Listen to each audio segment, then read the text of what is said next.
Welcome to BMS English tutorial home. তো সকলকে স্বাগত আজকে আমাদের একটি নতুন প্রেজেন্টেশনে। তোমরা যারা বা যে সমস্ত ছাত্রছাত্রীরা সিইউ আন্ডারে ফার্স্ট সেমিস্টারে আছো, তোমাদের সিলেবাসে ইনক্লুডেড একটি এসে I have a dream written by Martin Luther King junior. তো ফার্স্ট অফ অল আমরা এই প্রবন্ধের প্রাবন্ধিক সম্বন্ধে দু চার কথা জেনে নেব এবং টেক্সটটা খুব ভালোভাবে পড়ে নেব, যাতে এই টেক্সট থেকে আসা সমস্ত প্রশ্নের উত্তর আমরা সঠিকভাবে পরীক্ষায় লিখে আসতে পারি। মার্টিন লুথার কিং জুনিয়র, যিনি ছিলেন একজন আমেরিকান ধর্মযাজক, তিনি আফ্রিকান আমেরিকান নাগরিক অধিকার আন্দোলনের একজন নেতাও ছিলেন, অর্থাৎ আমেরিকান সিভিল রাইট মুভমেন্টসের তিনি একজন নেতা ছিলেন। তিনি আমাদের মহাত্মা গান্ধীর মতো অহিংস আন্দোলনের পথ অনুসরণ করেছিলেন এবং মার্কিন যুক্তরাষ্ট্রের একজন বিশিষ্ট কৃষ্ণাঙ্গ নেতা হয়ে ওঠেন, অর্থাৎ যে সমস্ত নিগ্রো মানুষ আমেরিকায় বসবাস করতেন তাদের একজন নেতা হয়ে ওঠেন।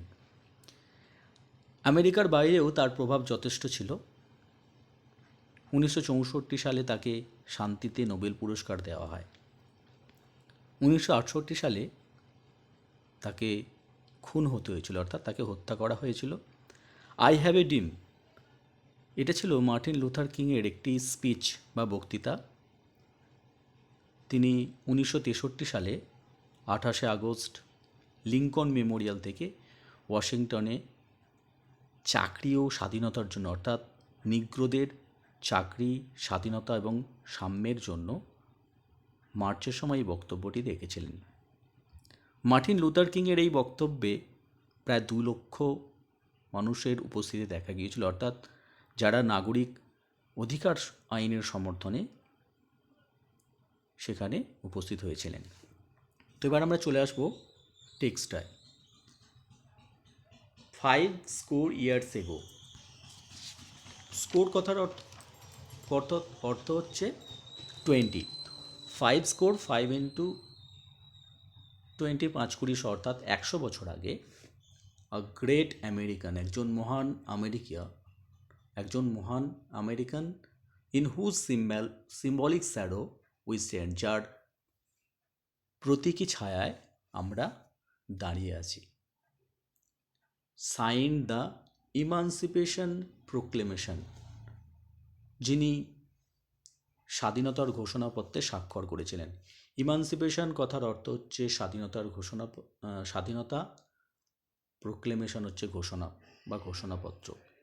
তো এখানে আমেরিকার যে দাসপ্রথা ছিল, অর্থাৎ কৃষ্ণাঙ্গ মানুষদের হাটে বাজারে বিক্রি করা হতো এবং তাদেরকে কিনে নিয়ে এসে দাসসুলভ আচরণ করা হতো, তাদের দিয়ে যেরকম কোনো কাজ করানো হতো। তো তা থেকে বা দাসপ্রথার উচ্ছেদ ঘটিয়েছিলেন আব্রাহাম লিঙ্কন, আমরা এটা জানি। তো সেই মহান আমেরিকান, যিনি দাসেদের মুক্তি দিয়েছিলেন, মুক্তি ঘোষণাপত্রে স্বাক্ষর করেছিলেন 100 বছর আগে, তার প্রতীকী ছায়ায় তিনি উপস্থিত হয়েছিলেন, মানে সেই সমস্ত মানুষদের নিয়ে তাদের স্বাধীনতার জন্য।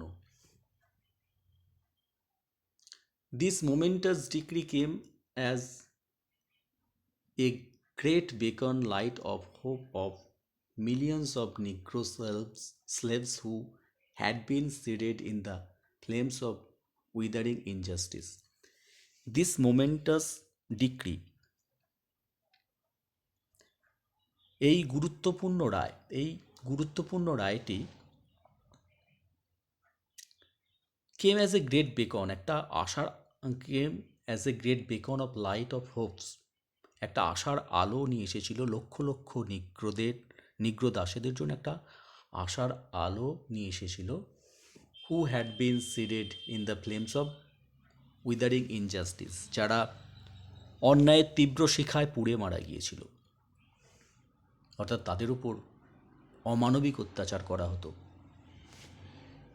ইট came as a joyous daybreak to end the long night of captivity. দীর্ঘ বন্দিদশার রাতের অবসানের জন্য এটি একটি আনন্দময় প্রভাত হিসাবে এসেছিল। বাট 100 years later, কিন্তু 100 বছর পরে, we must face the tragic fact that the Negro is still not free. 100 বছর পরেও আমাদের এই মর্মান্তিক সত্যের মুখোমুখি হতে হয় যে নিগ্রোরা এখনও স্বাধীন নয়। 100 years later, 100 বছর পরেও the life of the Negro is still sadly crippled by the manacles of segregation and the chains of discrimination. নিগ্রোদের জীবন 100 বছর পরেও কি না sadly crippled by the manacles of segregation, বিচ্ছেদের বৈষম্যের শৃঙ্খলায় তারা একেবারে পঙ্গু হয়ে রয়েছে। 100 years later, 100 বছর পরেও the Negro lives on a lonely island of poverty in the midst of vast ocean of prosperity. 100 বছর পরেও the Negro lives on a lonely island of poverty, দারিদ্রতার এক নির্জন দ্বীপে তারা বাস করে। In the midst of vast ocean of prosperity, এই যে সমৃদ্ধির মহান সাগরের মাঝে আমেরিকার যে প্রতিপত্তি, যে উন্নতি, বিশাল অর্থনৈতিক যে উন্নতি, তার মাঝখানে দারিদ্রের এক নির্জন দ্বীপে তারা আজও আটকে রয়েছে। 100 years later, 100 বছর পরেও the Negro is still languished on a lonely island of poverty in the midst of the vast ocean of material in the coiniers of American society, and find himself an exile in his own land. 100 বছর পরেও নিগ্রোরা American সমাজের অর্থনৈতিক উন্নতির বিশাল সমুদ্রের মাঝখানে দারিদ্রের এক নির্জন দ্বীপে আটকে আছে এবং নিজেকে তার নিজের দেশেই যেন নির্বাসিত বলে মনে করে। So we have come here today, তাই আজ আমরা এখানে উপস্থিত হয়েছি to dramatize an appalling condition, একটা ভয়াবহ পরিস্থিতির নাটকীয় রূপ দিতে। চলে যাব পরবর্তী প্যারায়। In a sense, we have come to our nation's capital to cash a check. এক অর্থে আমরা আমাদের দেশের রাজধানীতে এসেছি একটি চেক নগদ করার জন্য। অর্থাৎ স্বাধীনতার সময় তাদের জন্য যা কিছু বরাদ্দ, যা কিছু তাদের দেওয়ার জন্য প্রতিশ্রুতি দেওয়া হয়েছে, সেগুলির ইউটিলাইজেশনের জন্য, যেটা তারা পারছে না সেটার জন্য তারা এখানে উপস্থিত হয়েছেন। When the architects of our republic wrote the magnificent words of the Constitution, যখন the architects অর্থাৎ স্থপিত, the architects of our republic, আমাদের প্রজাতন্ত্রের স্থপতিরা, wrote the magnificent words, মানে গৌরবান্বিত কিছু শব্দ লিখেছিলেন of the Constitution, আমাদের এই কনস্টিটিউশনের অর্থাৎ সংবিধানের, and the declaration of independence, এবং স্বাধীনতার যে ঘোষণা করেছিলেন, they were signing a promissory, তারা একটা প্রতিশ্রুতিপত্রে সই করেছিলেন। Promissory note to which every American was to fall heir, যে প্রতিটি আমেরিকায় উত্তরাধিকারী হবে তার। This note was a promise, এইটা ছিল একটা প্রতিশ্রুতি, that all men would be granted the unalienable rights of life, liberty and the pursuit of happiness. তো এই নোটটা ছিল একটা প্রতিশ্রুতি যে সমস্ত মানুষের জীবনে বা আমেরিকার প্রতিটি নাগরিক স্বাধীনতা, সুখের অন্বেষণের অবিচ্ছেদ্য অধিকার সেটা নিশ্চিত করা হবে। অর্থাৎ প্রতিটি আমেরিকা তাদের জীবনে স্বাধীনতা থাকবে, তাদের জীবনে, এবং সুখ থাকবে। চলে যাব পরবর্তী স্ট্যাঞ্জার। It is obvious today that it is obvious today that America defaulted on this promissory note insofar as our citizen of color are concerned. আজ এটা সুস্পষ্ট যে আমেরিকা তার বর্ণের নাগরিকের ক্ষেত্রেই প্রতিশ্রুতি পালনে ব্যর্থ হয়েছে। অর্থাৎ নিগ্রোদের যে প্রতিশ্রুতি দেওয়া হয়েছিল সেই প্রতিশ্রুতি পালনে আমেরিকা ব্যর্থ হয়েছে।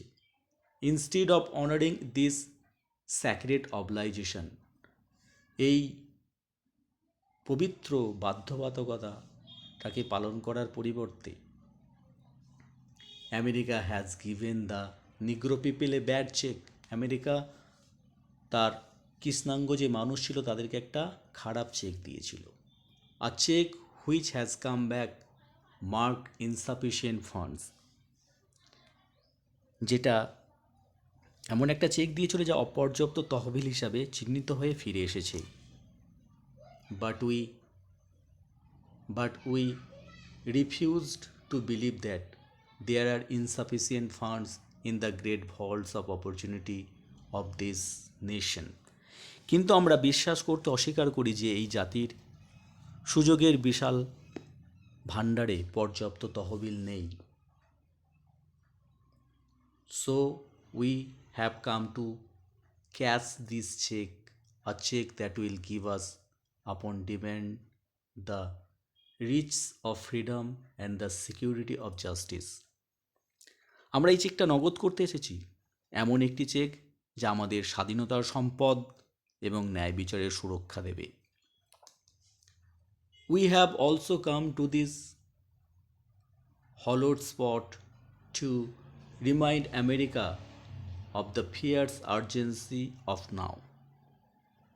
আমরা আমেরিকাকে এখনকার তীব্র জরুরি অবস্থা, ফিয়ার্স আর্জেন্সি অফ নাও, তীব্র জরুরি অবস্থার কথা মনে করিয়ে দেওয়ার জন্য এই পবিত্র স্থানে উপস্থিত হয়েছি বা এসেছি।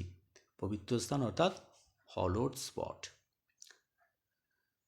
This is no time to engage in the luxury of cooling off or to take the tranquilizing drug of gradualism. এখান থেকে আরেকবার মার্ক করি। This is no time to engage in the luxury of cooling off or to take the tranquilizing drug of gradualism.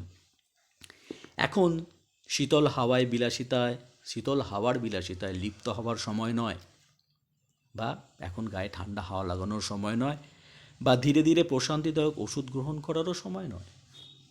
Now is the time to make real the promises of democracy. এখন গণতন্ত্রের প্রতিশ্রুতিটাকে বাস্তবায়িত করার সময়। নাও is the time to rise from the dark and desolate valley of segregation to the sunlit path of racial justice.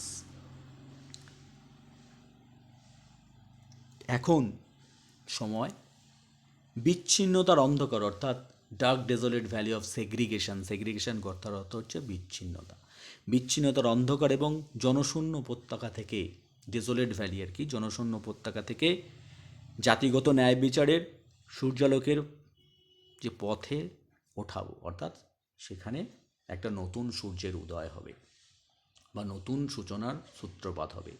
Now is the time to open the doors of opportunity to all the God's children. এখনই সুযোগ বা সেই সময় ঈশ্বরের সকল সন্তানের জন্য সুযোগের দ্বার উন্মুক্ত করা। প্রতিটা মানুষ, সে শ্বেতাঙ্গ হোক কিংবা কৃষ্ণাঙ্গ, তারা ঈশ্বরের পুত্র। তাই প্রতিটি ঈশ্বরের পুত্রের জন্য কি করতে হবে? সুযোগের দ্বার কিন্তু উন্মুক্ত করতে হবে। Now it is the time to lift our nation from the quicksands of racial injustice to the solid rock of fatherhood. এখন সময় আমাদের জাতিকে জাতিগত অবিচারের যে দ্রুত বালি থেকে ভ্রাতৃত্বের শক্ত পাথরে তুলে আনতে হবে, অর্থাৎ যে চোরাবালি, সেই চোরাবালি থেকে শক্ত পাথরে তুলে আনতে হবে, অর্থাৎ ভ্রাতৃত্ববোধ জাগিয়ে তুলতে হবে। It would be fatal for the nation It would be fatal for the nation to overlook the urgency of the moment and to underestimate the determination of the Negro. এই মুহূর্তের যে তাৎক্ষণিকতা উপেক্ষা করা এবং নিগ্রোদের দৃঢ় সংকল্পকে অবমূল্যায়ন করা জাতির জন্য মারাত্মক হবে। এখানে মার্টিন লুথার কিং বলছেন আমাদের জাতির জন্য এটা মারাত্মক হবে নিগ্রোদের এই তাৎক্ষণিক বিষয়টাকে দৃঢ় সংকল্পটাকে অবমূল্যায়ন করলে। This sweltering summer of the Negroes' legitimate discontent will not pass until there is an invigorating autumn of freedom and equality. নিগ্রোদের বৈধ অসন্তোষ এই তীব্র গ্রীষ্মকালে ততক্ষণ পর্যন্ত শেষ হবে না যতক্ষণ না স্বাধীনতা ও সাম্যের এক প্রাণবন্ত শরৎ আসে। 1963 ইজ নট অ্যান এন্ড, 1963টা শেষ নয়, বাট এ বিগিনিং, এটা একটা সূত্রপাত বা সূচনা। Those who hope that the Negro needed to blow off steam and will now be content will have a rude awakening if the nation returns to business as usual.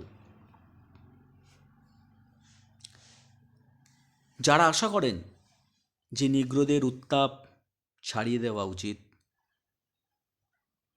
এবং এখন সন্তুষ্ট থাকতে হবে তারা যদি দেশের স্বাভাবিক কাজে আবার ফিরে আসে, তবে তাদের জন্য এটি একটি অভদ্র জাগরণ হবে। There will be neither rest nor tranquility in America until the Negro is granted his citizenship rights. নিগ্রোদের তারা নাগরিকত্বের অধিকার না দেওয়া পর্যন্ত আমেরিকায় কোনো বিশ্রাম বা প্রশান্তি থাকবে না। The whirlwind of revolt will continue to take the foundation of our nation until the brighter of justice emerges. ন্যায় বিচারের উজ্জ্বল দিন না আসা পর্যন্ত বিদ্রোহের ঘূর্ণিঝড় আমাদের জাতির ভিত্তি কাঁপিয়ে দিতে থাকবে। The whirlwind of revolt will continue to shake the foundation of our nation until the bright day of justice emerges. emerge কথার অর্থ হচ্ছে বেরিয়ে আসা, ফাউন্ডেশন অর্থাৎ ভিত্তি বা স্থাপনা। তো এই ছিল আজকে আমাদের ভিডিওর আলোচ্য বিষয়। আলোচনাটি তোমাদের কাছে উপকারী বা ইফেক্টিভ বলে মনে হলে অবশ্যই ভিডিওটিকে একটি লাইক করে দিও। চ্যানেলে নতুন হলে চ্যানেলটিকে সাবস্ক্রাইব করে পাশে থাকা বেল আইকনটা অন করে দিও নতুন ভিডিওর নোটিফিকেশনের জন্য। ভিডিওটি শেষ পর্যন্ত দেখার জন্য সকলকে ধন্যবাদ। দেখা হচ্ছে পরবর্তী ভিডিওয়ে। সকলে ভালো থেকো, সুস্থ থেকো।